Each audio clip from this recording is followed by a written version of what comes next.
اللہ من الشیطان الرجیم بسم اللہ الرحمن الرحیم۔ عظیم نامہ سے عظیم الرحمان صدیقی آپ سے مخاطب ہوں۔ تو آج ہمارے ایک دوست تھے انتخاب احمد ضیاء شہید، اور تقریباً 30 سال پہلے وہ شہید ہو گئے۔ یہ انتخاب احمد ضیاء شہید ہے۔ تو انتخاب احمد ضیاء شہید کے جو برخوردار ہیں، بیٹے ہیں ان کے، انہوں نے عبداللہ نے آج اپنے پاپا کے دوستوں کو یہاں بلایا اپنے گھر، اور یہ بڑی عظیم بات ہے، بہت اچھی بات ہے، تاکہ ان کے پاپا کی یادیں جو ہے نا جی وہ تازہ ہو سکیں۔ تو آج جو ہے میں ادھر حاضر ہوا۔ اس کے علاوہ عثمان صاحب جو ہیں ملٹری اکاؤنٹس کے یہ افسر ہیں، عثمان صاحب یہ ان کے انتخاب مزاح کے دوست ہیں، یہ آئے ہیں، اور جناب اجاز صدیقی صاحب پنجاب یونیورسٹی کے ایک ڈپارٹمنٹ کے افسر ہیں، یہ بھی تشریف لائے، اور جو ہے مستجاب احمد ضیاء جو انتخاب احمد ضیاء شہید کے بھائی ہیں، یہ ہمارے ساتھ ہیں، اور یہ ہمارے جو ہے نا یہ عبداللہ انتخاب یہ ہمارے ساتھ ہیں۔ انتخاب احمد ضیاء کے جو ہے نا جی بیٹے ہیں، انہوں نے ہمیں جو ہے نا جی بلایا ادھر۔ انتخاب احمد ضیاء شہید جو تھے نا جی 30 سال پہلے، یہ کبھی میں ویڈیو بناؤں گا ان کے بارے میں، ان کی شہادت کے بارے میں، لیکن یہ تھا کہ یہ وطن کے لیے شہید ہوئے۔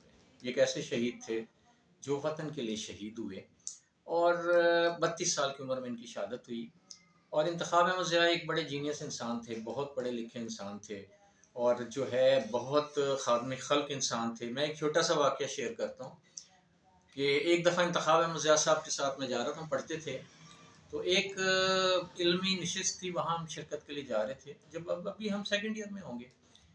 تو انتخاب احمد ضیاء کے ساتھ جب میں ایف سی کالج کے قریب پہنچا نا جی، تو اس زمانے میں ایف سی کالج کے ساتھ جو سڑک تھی اس میں نرسریاں تھیں، تو وہاں ایک سفیدے کے درخت پہ جناب ایک جو ہے نا جی اس زمانے میں پتنگیں اڑا کرتی تھیں، تو وہاں جناب جو ہے نا جی ایک کوا جو تھا نا وہ پتنگوں کی ڈور سے الجھا ہوا تھا، اور وہ لٹکا ہوا تھا، بیچارہ تڑپ رہا تھا۔ انتخاب صاحب نے دیکھا، اس کو فوراً روک گئے، اور وہاں ایک مالی تھا، اس سے پوچھا کہ یہ کب سے لٹکا ہے؟ اس نے کہا جی تو کل سے ایسا ہے۔ انتخاب صاحب نے فوراً کہا کہ میں اس کو چھڑاؤں گا، حالانکہ وہ سفیدے کا درخت جو تھا لمبا درخت تھا، کوئی سپورٹ وغیرہ بھی نہیں تھی، پر وہ اس پہ چڑھ گئے۔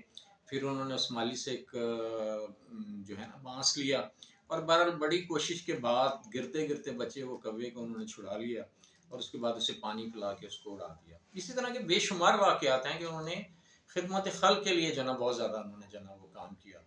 اور وہ جو ہے نا جی انتخاب صاحب خاکسار طریقہ جو شعبہ نظام الطلبہ تھے، اس کے سیکریٹری اطلاعات بھی تھے اس زمانے میں، اور خاکسار تو ویسے خادم خلق ہوتے ہیں، خدمت خلق کرتے ہیں، تو انتخاب صاحب جو ہے نا حمید الدین احمد المشرقی ہوا کرتے تھے اس زمانے میں خاکسار تحریک کے جو امیر، تو ان کے ساتھ مل کے بہت زیادہ انہوں نے خدمت خلق کے کام کیے، سیلاب زدگان کی خدمت کی انہوں نے۔ تو آج انہوں نے جی بلایا ہے مجھے، جو ہے عبداللہ انتخاب صاحب نے اپنے پاپا کے دوستوں کو، یہ بڑی اچھی روایت ہے۔ یہ دیکھیں جی آج کل کے دور میں کون بلاتا ہے؟ کسی کو یاد ہی نہیں رکھتا، خاص طور پہ جب پاپا جو ہیں شہید ہوئے 32 یعنی تقریباً 30 سال پہلے، اور ان کے دوستوں کو کون یاد رکھتا ہے؟ تو یہ ماشاءاللہ انجینئر ہیں، اور بڑے قابل انجینئر ہیں، دبئی میں یہ ہوتے ہیں، تو ان کی اپنی ایک دنیا ہے، اور اس دنیا میں کیا ضرورت ہے کہ پاپا کے دوستوں کو تلاش کریں اور ان کو جناب بلائیں اور ان کی خدمت کریں، ان سے بات چیت کریں۔ یہ بڑی ایک سعادت مندی ہے کہ اپنے والد کی یادیں ان کے دل میں ہیں، حالانکہ چھوٹے سے تھے، 5 سال کے 4-5 سال کے تھے جب، تو انہوں نے جناب جو ہے نا جی اپنے والد کے دوستوں کو بلایا۔ اچھا، اس میں جو ہے نا یہ جو میں ویڈیو بنانے کا مقصد ایک تو یہ بتانا تھا کہ دیکھیں جی اپنے والد کے دوستوں کو، رشتہ داروں کو، اور یہ ہمارے اسلام میں بھی ہے کہ آپ ایک عہد کا اکرام کریں، یعنی آپ صلی اللہ علیہ وسلم نے بھی یہ فرمایا تھا، تو انہوں نے اپنے والد صاحب کے دوستوں کو یاد رکھا، اسی طرح ماں کی سہیلیوں کو بھی یاد رکھنا چاہیے وغیرہ وغیرہ۔ یہ بڑی ایک تو بات یہ تھی کہ انہوں نے یہ کیا، یہ بڑی اچھی بات ہے، یہ بتانا تھا کہ ہمیں جو ہے نا جی ہر ایک سے محبت پیار کرنا چاہیے، اور پرانے اپنے جو جن سے ہمارے تعلقات ہیں ان کو یاد رکھنا چاہیے۔ اچھا، دوسری بات یہ تھی جو بات کرنے کی ہے نا اصل میں، وہ یہ بھی ہے کہ ان کے جو والد صاحب شہید ہو گئے تھے انتخاب احمد ضیاء 32 تقریباً 30 ایئرس پہلے، تو ظاہر ہے کہ وہ ان کو یاد تو ان کی دل میں آتی ہوگی اور ایک کمی سے بھی محسوس ہوتی ہوگی.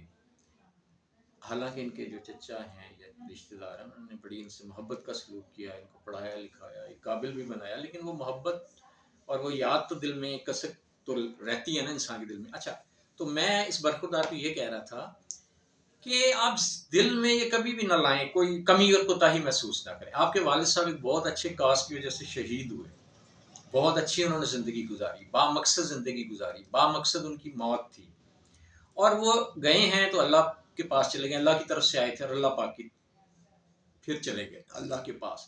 اب جو ان کے کرنے کا کام ہے وہ یہ ہے کہ انہیں اگر اپنے والد صاحب کی محبت ہے، جیسے ان کے والد صاحب خدمت خلق کیا کرتے تھے، بہت اچھا مطالعہ تھا ان کا اور بڑے نظریاتی انسان تھے، لوگوں کی خدمت بھی کرتے تھے، ان کو پڑھایا بھی کرتے تھے، ان کے دکھ درد میں بھی شریک ہوتے تھے، ان کا ذہن سازی بھی ان کی کیا کرتے.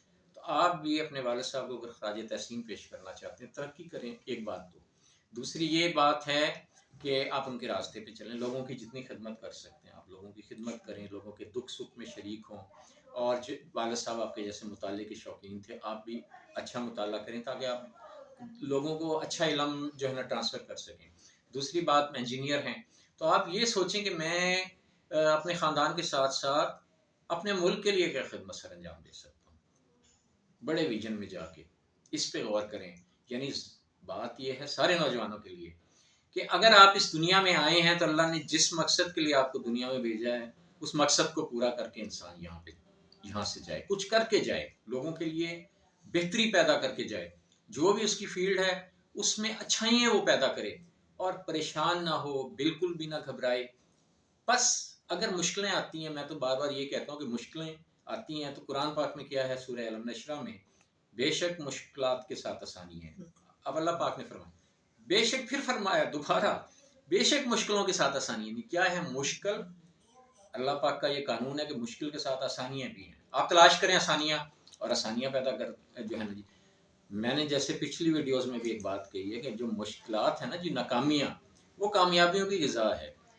ناکامیاں آتی ہیں، اس سے سبق حاصل کر کے آپ پوری پاور سے آپ پھر جد و جہد کریں تو آپ کامیاب ہو جائیں گے. اب جو لوگ ناکامیاں آتی ہیں اور بیٹھ جاتے ہیں تو وہ ناکام ہو جاتے ہیں. ناکامی کے بعد ناکامی اور مایوسی، پھر ناکام ہو جاتا ہے انسان. ناکامیوں کے بعد کوشش، دوبارہ کوشش، وہ انسان کامیاب ہو جاتا ہے. تو ہمیں یہ چاہیے جناب کہ ہم دنیا میں آسانیاں پیدا کریں، خود بھی جو ہے نا جی اپنے آپ کو بہتر کریں. اور لاسٹ بات نوجوانوں کو، ان کے لیے بھی میں یہ بات کہوں گا کہ آج انہوں نے بلایا تو میں یہ باتیں اس لیے کر رہا ہوں کہ انہیں کچھ میں گائیڈ لائن دے سکوں، کچھ بتا سکوں. قرآن پاک سارے نوجوان ضرور پڑھیں، قرآن پاک ترجمے کے ساتھ پڑھیں، قرآن پاک سے دوستی کریں، محبت کریں، احترام کریں، قرآن پاک کی ایک ایک آیت پہ غور کریں تو آپ کو جو ہے نا جی علم کے دروازے واہ ہو جائیں گے. آپ کو بے شمار چیزوں کا سب کچھ علم قرآن پاک سے آپ کو مل جائے گا. جیسے ہم روزانہ کھانا کھاتے ہیں نا 3 ٹائم، یا نماز پڑھتے ہیں 5 ٹائم الحمدللہ، اسی طرح قرآن پاک کو آپ ضرور اپنی زندگی کا ایک اہم ترین حصہ بنا لیں. بے شک 1 گھنٹہ قرآن پاک کے لیے وقف کریں، 1 گھنٹہ قرآن پاک کو پڑھیں ترجمے کے ساتھ، پھر اس پہ غور و فکر کریں. آپ کی دنیا بھی سنور جائے گی اور آخرت بھی جو ہے نا سنور جائے گی.